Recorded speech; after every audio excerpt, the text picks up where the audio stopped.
Hello everybody, in this video I'll be showing you how to use the AI silence detection feature to remove some sections of the video that just have silence.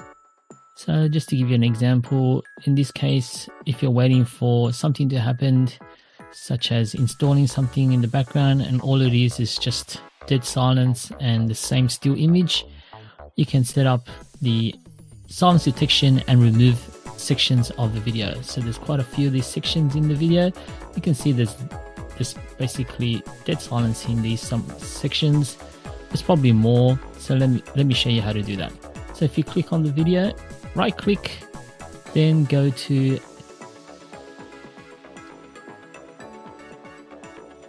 edit, smart edit tool, silence detection.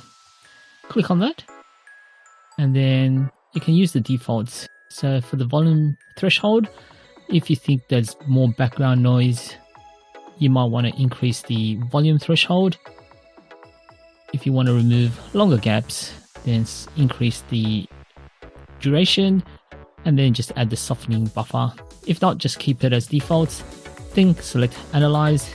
Now it's going to go through and select parts of the video that meet these settings here. So there you go, it's selected sections of the video, like this one here, that is basically just a lot of dead silence.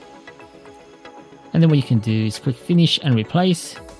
As you can see now, the video is a lot shorter. And you can just go through, watch the video and then export it. Hope this video helped. If you did, please give a like and subscribe to the channel.